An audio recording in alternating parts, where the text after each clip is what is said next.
Hello and welcome to Big Deal News. I'm Stewart Keller, and today Disney has announced its cast for the live-action Lion King remake. James Earl Jones will be returning as Mufasa because why not, and Beyoncé will be joining as Nala. I think she's extremely talented and will be a definite asset to the movie's quality. My only criticism of their choices is not casting Jay-Z as Simba and Kanye as Scar. Or wait, Jay-Z as Zazu because Zazu and Scar have all the best scenes together.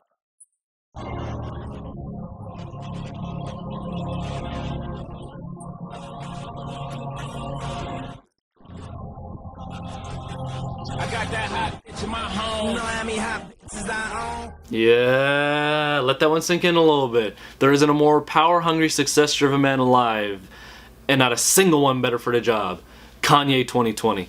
I have honestly seen The Lion King countless times, unlike some people. And I can tell you, it's perfect as is. There isn't a conceivable thing someone could do to the original to make it better. But that being said, if you were to make something original like a Hamilton-style musical with Snoop Dogg as Mufasa and Eminem as Rafiki, it would be wonderful. And since we know Disney has no chill whatsoever with resurrecting dead actors, they could even have Tupac and Biggie as Timon and Pumbaa. I'm really excited for this movie, rap stars or not, having the director of Iron Man and Jungle Book, Jon Favreau, and the composing genius, Hans Zimmer. Why did I not list his accomplishments? Because I don't have forever.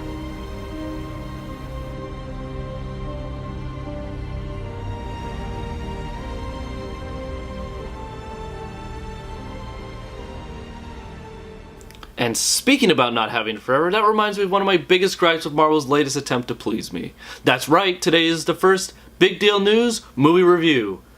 Today's chip on my shoulder is Thor Ragnarok. Something that jumped out at me right in the opening 15 was how it literally just kept jumping around. In just 15 minutes we go from Thor imprisoning the MacGuffin that we will later need in the movie to wrap it up, to Loki chilling on the Iron Throne, to just a brief mention about his star-crossed lover from the last two movies somehow dumping this.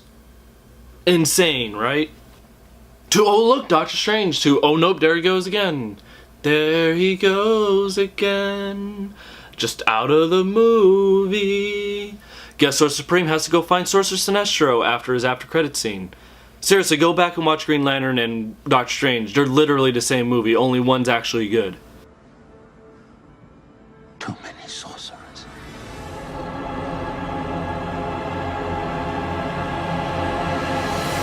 P.S. This is not me getting sidetracked. This is just me giving you an example of how little focus this plot had. It goes from getting trolled by Better Green Lantern to Thor's dad dying. Like, legit, no notice, just dying. Like, Return of the Jedi, dying in the thin air Yoda. And it's the same thin air, but they pull out Thor's sister, who looks nothing like him. Maybe Loki, but they're not related, so what the hell? This episode of Jerry Springer is interrupted by an amazing second half filled with hilarious characters one could only expect from Taika Waititi. Such an amazing director, and he actually plays the second best character in the entire Marvel Cinematic Universe, Zorg.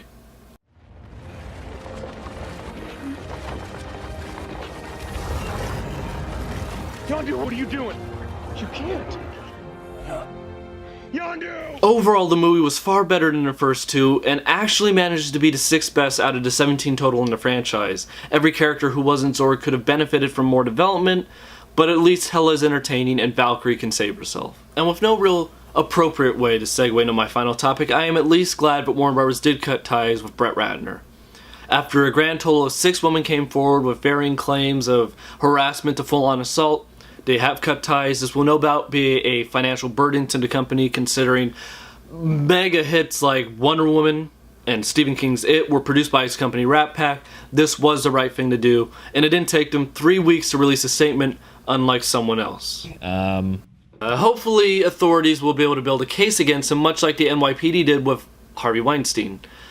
Also, like the aforementioned human garbage, Ratner has continued to claim innocence despite a 90-second clip of him harassing Serena Williams. But if this last year has taught us anything, you can get pretty far in life, evidence or not. Which brings us to our presidential creep behind door number 3, Kevin Spacey.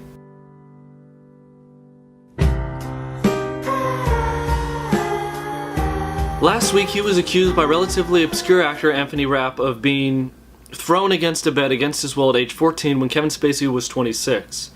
Kevin Spacey chose to legitimize this BuzzFeed published article by saying it may have happened while drunk, and if that wasn't enough of a misdirect, he chose the same tweet to say he was coming out. In the coming days since then, most of his cast and crew from the show House of Cards have also come forward saying that he turned the entire set into a toxic work environment for everyone involved. This all being said, there is justice. Netflix announced that Kevin Spacey will no longer be a part of the show that he once starred in. This shows that no amount of power can shield you forever. And for the victims, Kevin Smith, inspiration to many, and a director, has decided to donate all residuals from the Weinstein Company to charities affecting the victims of Harvey Weinstein. Both him and Ben Affleck have decided to do this because they want to be a part of the solution in our society and not the problem. And I think that's a very big deal.